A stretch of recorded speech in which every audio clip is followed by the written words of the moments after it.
Tidak ada dari satu pun mereka menyebut bahwa As-Syajaratul Mubarakah adalah kitab Fakhruddin Abbas. Ternyata pijakan kitab yang dipegang oleh Kiai Imaduddin Utsman itu adalah kitabnya orang Syiah dan karangannya orang Syiah yang tidak jelas hilang dan baru dicetak, baru ada kurang lebih 20 tahun yang lalu. Kemudian dia menceritakan bagaimana menemukan kitab ini. Ternyata semuanya adalah tokoh Syiah.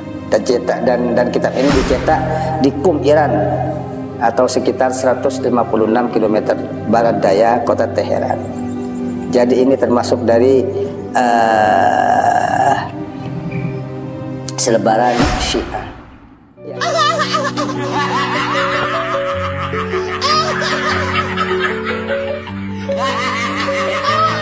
Saya sedang mencari distributor di setiap kota seluruh Indonesia. Hanya membeli 132 produk, Anda sudah menjadi distributor tunggal di kota Anda. Dan Anda bisa distribusikan kepada seluruh agen yang ada di kota Anda.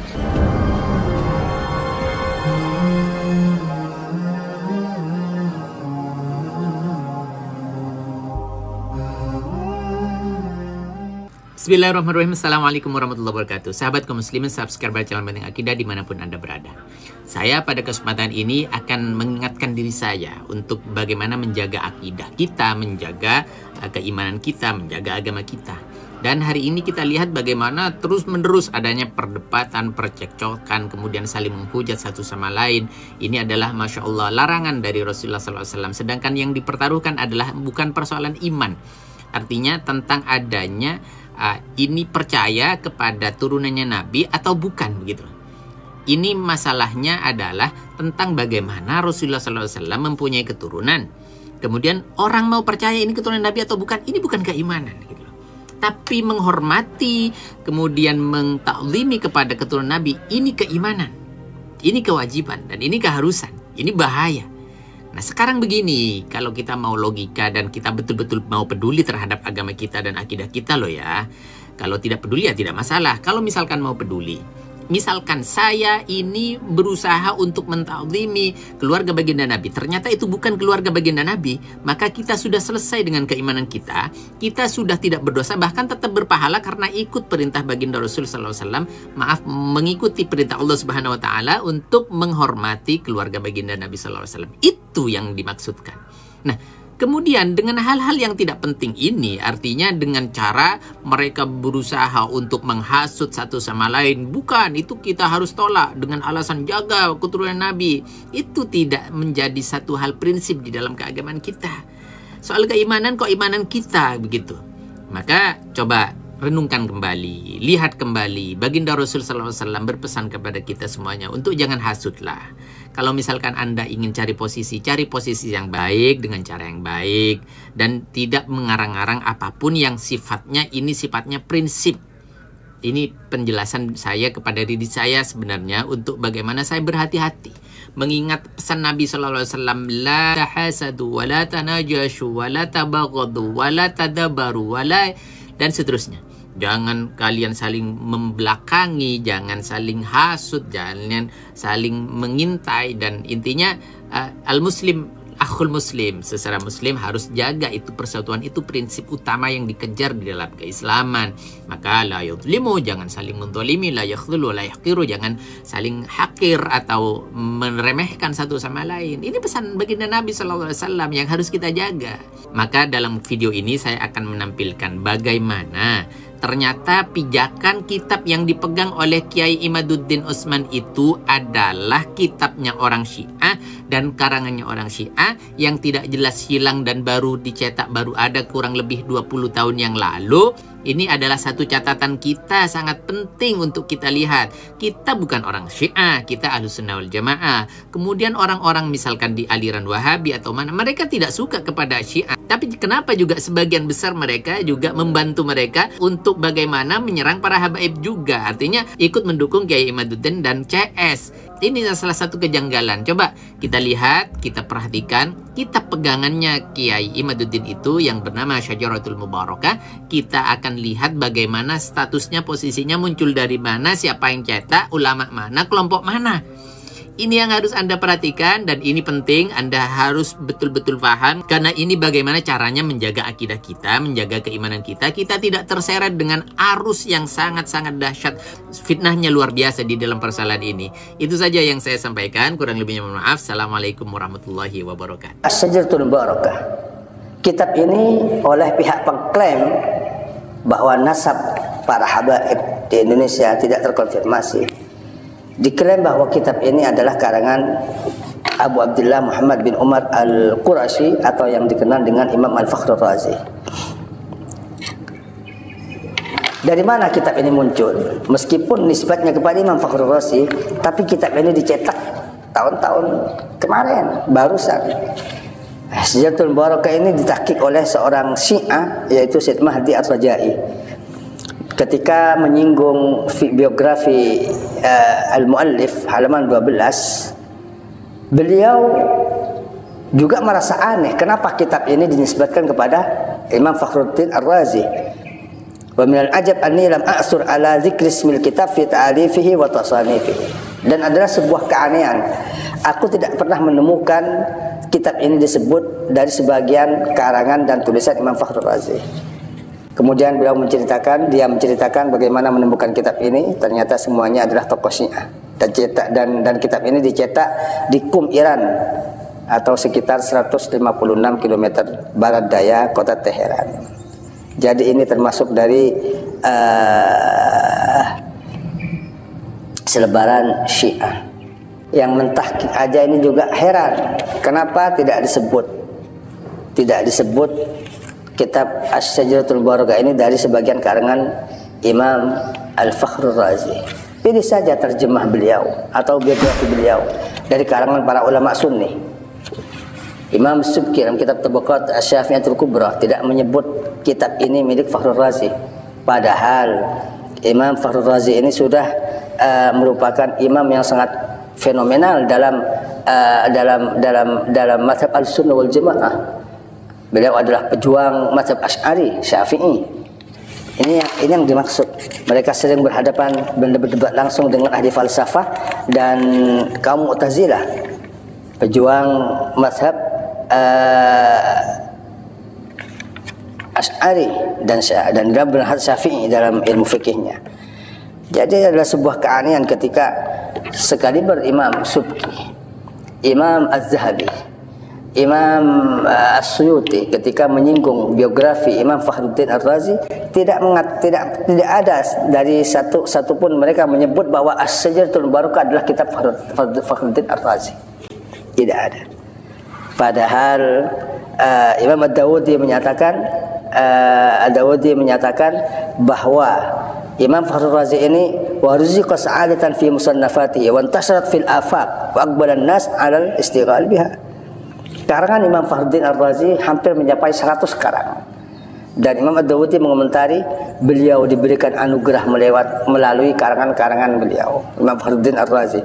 Wa intasharat fil afaq, dan karangan tulisan Imam Fakhruddin Ar-Razi menyebar di segala penjuru dunia. Wastaghalan nas biha, dan kaum muslimin semua mempelajari karangan-karangan beliau, baik kitab-kitab yang besar seperti Tafsirul Kabir atau Fathul Ghaib atau As-Sut Taqdis, atau kitab-kitab yang kecil seperti risalah dalam ilmu qada dalam al-qada wal qadar dan semacamnya dan seterusnya.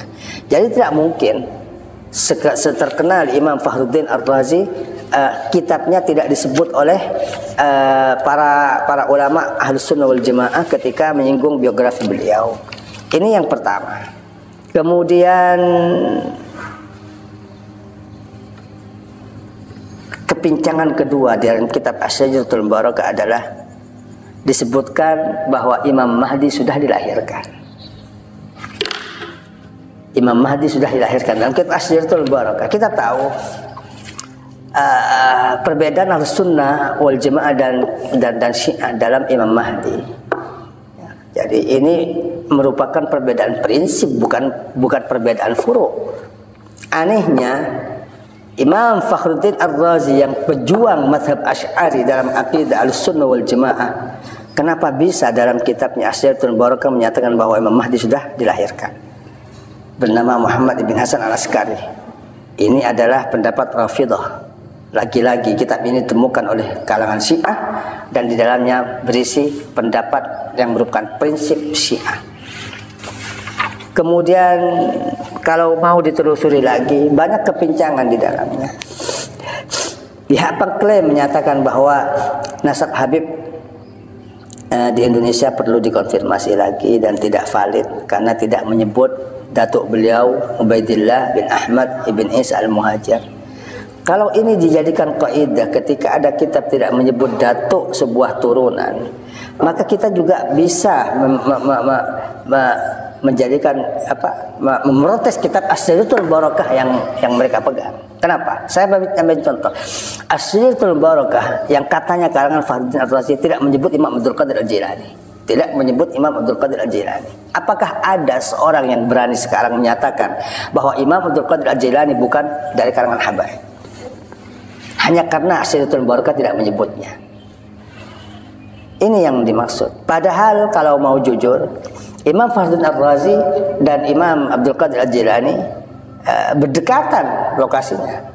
Imam Al-Fakhrul Razi dilahirkan di Harah dan Imam Abdul Qadir Al-Jilani di Jilan, Iran dan Irak yang berdekatan. Bahkan dalam usia mereka pun juga insya Allah berdekatan. Ketika Syekh Abdul Qadir Jilani berumur sekitar 70 tahun baru Imam Fakhruddin Ar-Razi dilahirkan. Jadi tidak jauh beda. Kenapa seterkenal Syekh Abdul Qadir Jilani tidak disebut oleh Imam Fakhruddin Ar-Razi dan kitabnya Asyritul Barakah? Apakah kita berani menyatakan ketika Fakhruddin Ar-Razi tidak menyebut Imam Abdul Qadir Jilani, maka Abdul Qadir Jilani bukan Ahlul Bait? Dan saya sepatkan juga seperti yang dipegang oleh pihak pengklaim kitab Ibnu Inabah dalam Umdatul Talib, beliau juga tidak menyebut Syekh Abdul Qadir Jilani. Ibnu Inabah bukan Ibnu Ambah. Ibnu Inabah, pihak pengklaim membaca Ibnu Ambah, tapi sebenarnya Ibnu Inabah dalam kitabnya Umdatul Talib tidak menyebut Syekh Abdul Qadir Jilani. Padahal sama-sama Syekh Abdul Qadir Jilani dan Ibnu Inabah Daudi, kalau mau ditelusuri satu nasab beliau dengan Syekh Abdul Qadir Jilani. Kenapa tidak disebut? Apakah kita berani mengklaim bahwa tidak disebutnya Imam Abdul Qadir Al-Jilani dalam Asyritul Barakah dan kitab Umdatul Talib bahwa Imam Syekh Abdul Qadir Al-Jilani bukan Ahlul Bait? Jadi ini ada beberapa kaidah yang dilupakan oleh pihak pengklaim. Seorang ulama yang tidak menyebut sebuah figur, ini bukan berarti figur yang tidak disebut ini tidak ada. Bukan berarti tidak ada. Bukan berarti tidak ada. Ada kaidah man hafizah hujjatun ala man lam yahfad. Seseorang yang menghafal ini bisa jadi dalil dan bukti kepada yang tidak menghafal. Ada kaidah lain, al-musbit muqaddamun ala nafi. Seorang yang menetapkan didahulukan kepada yang meniadakan. Jadi tidak adanya satu figur dalam kitab nasab bisa jadi di kitab-kitab yang lain disebut dan disinggung. Jadi ini, kalau mau kita ambil contoh, baiklah, salah satu yang terkenal dalam ilmu nasab, Muhammad An-Nafs Az-Zakiyah.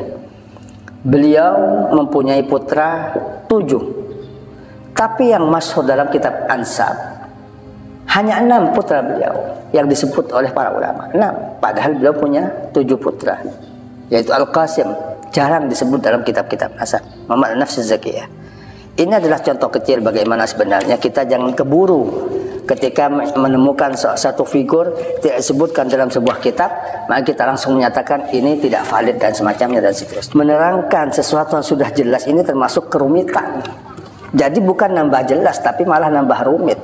Menjelaskan sesuatu yang jelas. Misalkan ada seorang yang sudah melihat matahari pada pukul 12 siang bolong. Jangan kemudian dia berkata apakah matahari ini tidak ada, karena sudah dilihat dengan matanya sendiri. Demikian pula perkara yang berhubungan dengan nasab Bani Alawiyin yang sudah menyebar di segala penjuru dunia. Mereka punya kaidah fikih yang sudah diakui oleh para ulama. Imam Abu Hanifah mengamalkan dengan istifadah ini, dengan istifadah dalam 5 perkara. Salah satunya dalam perkara nasab. Kemudian Imam Malik dalam 19 perkara, salah satunya dalam ilmu nasab. Imam Syafi'i di dalam 8 perkara, salah satunya dalam ilmu nasab. Kemudian Imam Ahmad bin Hanbal menerima kaidah al-istifadah ini sekitar dalam 9 masalah, salah satunya dalam ilmu nasab. Jadi ijma 4 mazhab Ahlussunnah wal Jamaah bahwa al-istifadah termasuk salah satu perkara yang diakui dalam syariat untuk penetapan nasab. Kemudian ini pun juga di samping para habaib Bani Alwiyin secara umum punya garis-garis nasab yang mereka jaga dari kakek buyut mereka. Ini juga sudah merupakan bukti kuat yang sudah tidak bisa diingkari lagi. Hanya karena ada 2 kitab dan klaim-klaim yang baru muncul sekarang. Coba bayangkan bagaimana beratus-ratus tahun, bukan hanya berpuluh-puluh tahun, beratus-ratus tahun masyarakat kaum muslimin yang mengakui keberadaan para habaib ini. Sebutlah, bukan hanya di kalangan para ulama yang ditulis di kitab-kitab sanad, yang ditulis di kitab-kitab fikih, yang ditulis di kitab-kitab periwayatan hadis, semua ada sanad-sanad yang bersambungan kepada Ahlul Bait, baginda Rasulullah Muhammad sallallahu alaihi wasallam. Coba, bukan hanya di kalangan para ulama, di kalangan para raja-raja, khalifah, pemimpin-pemimpin kaum muslimin di masa lampau. Sebutlah Sultan Maghrib Asy-Syarif Muhammad Abdullah Al-Alawi. Beliau bertahun-tahun menghususkan kepada keturunan Habaib Alawiyin ini, per orang diberikan 1000 misqal untuk bantuan kepada para habaib yang ada di Hijaz dan di Yaman. Dari Sultan Maghrib Syarif Muhammad bin Abdullah Al-Alawi. Kemudian khalifah pemimpin Utsmaniyah yang sudah membangun ribat-ribat dan wakaf-wakaf bertahun-tahun dikhususkan untuk para habaib.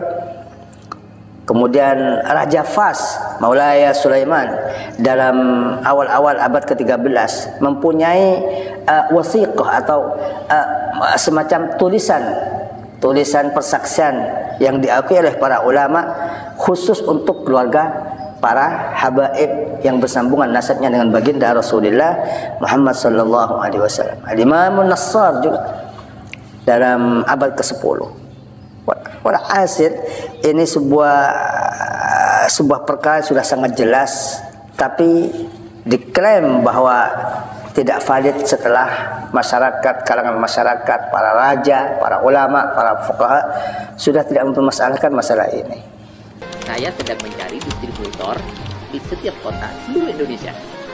Hanya membeli 132 produk, Anda sudah menjadi distributor tunggal di kota Anda. Dan Anda bisa distribusikan kepada seluruh agen yang ada di kota Anda.